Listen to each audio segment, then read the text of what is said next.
और जमीयत उलेमाए हिंद के मौलाना महमूद मदनी के जिहाद वाले बयान की सबसे पहले अगर बात की जाए, उस पर बवाल जारी है।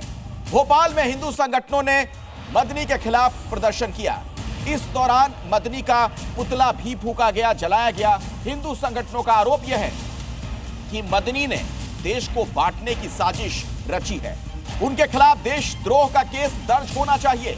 आप देखिए हमारी एक खास रिपोर्ट। जब जब जुल्म होगा तब तब जिहाद होगा। यह आक्रोश जमीयत उलेमाए हिंद के मौलाना महमूद मदनी के खिलाफ, जिन्होंने वंदे मातरम, धर्म और जिहाद के नाम पर ऐसा नफरती जहर उगला कि हिंदू संगठन भड़क गए और सड़कों पर उतर आए। भोपाल में हिंदू संगठनों ने न सिर्फ नारेबाजी की बल्कि मदनी का पुतला भी जलाया। बजरंग दल और विश्व हिंदू परिषद का आरोप है कि मदनी जहरीली तकरीर से युवाओं को भड़का रहे हैं, देश का माहौल खराब करने की साजिश रच रहे हैं। आपके मौलाना मदनी बयान दे रहे हैं कि जुल्म हो रहा है, इसलिए हमें जिहाद करना पड़ रहा है। क्या लगता है आपको, कितने सहमत उनकी बातों से? देखिए, देश के अंदर में आज शिक्षा में, नौकरी में जहां परिस्थितियां बनी हुई है, आप देख सकते हैं कि मुसलमानों को कहां देखा जा रहा है। आज बहुत सारे अधिकार हमारे छीने जा रहे हैं, मॉब लिंचिंग कर करके मारा जा रहा है, हमारे अधिकारों का हनन हो रहा है। उसके लिए हमें आवाज़ तो उठानी पड़ेगी ना। आपको उम्मीद नहीं है अब न्यायपालिका से? नहीं, हमें कोई उम्मीद नहीं बची है मुझसे न्यायपालिका से। तो फिर किससे उम्मीद रखेंगे देश में? किससे उम्मीद रखें आप बताइए? इंसानियत से उम्मीद रख सकते हैं, मानव से उम्मीद रख सकते हैं, किससे उम्मीद रखें? मौलाना मदनी ने न केवल जिहाद की धमकी दी बल्कि देश की सर्वोच्च अदालत पर सवाल उठा दिए और वंदे मातरम कहने वालों को मुर्दा कौम बता डाला। जब जब जुल्म होगा तब तब जिहाद होगा। ये अदालतें हुकूमतों के दबाव में काम कर रहे हैं। सुप्रीम कोर्ट उस वक्त तक ही सुप्रीम कहलाने का मुस्तहिक है जब तक आईन की पाबंदी करे। मुर्दा कौमें मुश्किलात में मुब्तला नहीं होती, वो तो सरेंडर कर देती हैं। वो कहेंगे वंदे मातरम पढ़ो तो पढ़ना शुरू कर देंगे। तो ये पहचान होगी मुर्दा कौम होने की।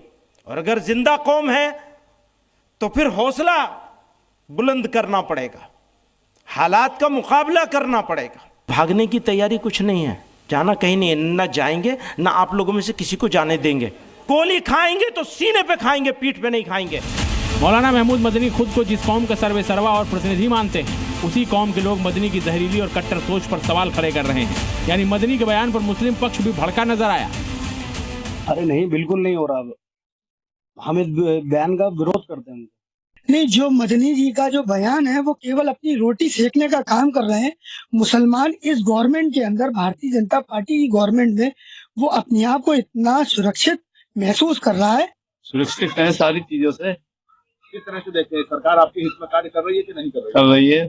खाना वाना सब मिल आए, अनाज मिल आए बस लोगों को टाइम पे। मौलाना महमूद मदनी के बयान पर पसमानदा मुस्लिम समाज और यूपी के अल्पसंख्यक कल्याण राज्य मंत्री ने भी पलटवार किया। उन्होंने हमेशा मुसलमानों को गुमराह करने की नीयत के साथ काम किया है।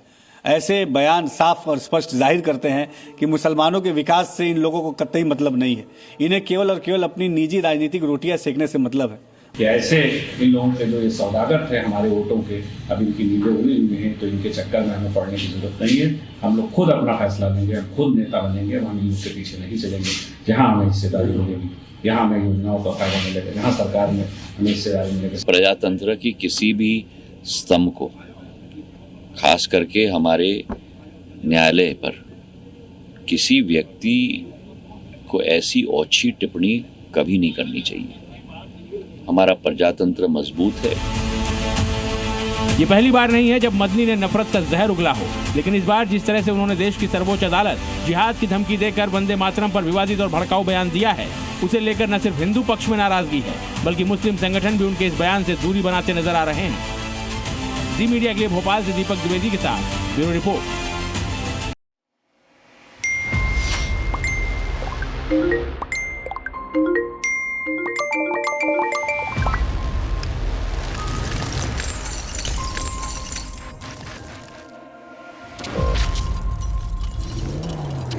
आज के दिन में कितने लोग आप में से हैं जिनका पहला हाथ फोन पे जाता है?